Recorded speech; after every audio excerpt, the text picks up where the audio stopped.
তরুণরা ফজর নামাজ পড়ে না, কিছু পড়ে না আপনারা। আমাদের বর্তমানে অনেকে জিহাদের স্বপ্ন দেখে তরুণরা, হ্যাঁ, নিজেকে মানহাজি ভাবে, জিহাদি ভাবে, খুবই এটা নিয়ে ফ্যান্টাসি করে ফেসবুকে, সবাই চেনে সেই জিহাদি লেখালেখি করে। দেখেন ফজর নামাজ, তাহাজ্জুদ তো পড়েই না আমাদের ছেলেরা, তাহাজ্জুদ তো পড়েই না।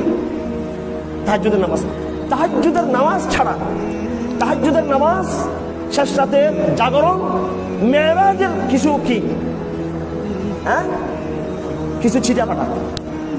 মেরাজে যেতে চান, ইসরা করতে চান, কিছু ফ্লেভার পেতে চান, শেষ রাতে উঠে কানেকশন করতে হবে উপরের সাথে। এটা না উঠলে বুঝবেন না।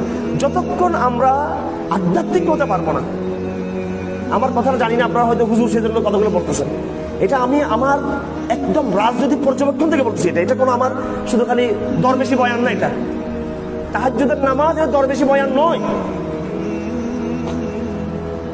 আমি যদি আধ্যাত্মিক হতে না পারি তাহলে বস্তুবাদের সাথে আমার আর পার্থক্য কি? ওই শাহবাগী শয়তানগুলো তো যৌনবাদ নিয়ে পড়ে থাকে শাহবাগের ইয়েতে, ঠিকই না? এদের বস্তুবাদ ছাড়া কিছু বুঝে তারা, এদের কোনো আধ্যাত্মিকতা আছে? তা আমার যদি আধ্যাত্মিকতা না থাকে তাহলে আমি তো কালামাজকে বিশ্বাস করলাম, জড়বাদকে বিশ্বাস করলাম। আমি আমার দলীয় কাঠামো দিয়ে, আমার অর্থ দিয়ে, আমার সিস্টেম দিয়ে আমি কিন্তু দিনকে পুরো বিজয় করতে পারবো না। আমাকে আগে হতে হবে আধ্যাত্মিক, অনেক বেশি আধ্যাত্মিক হতে হবে।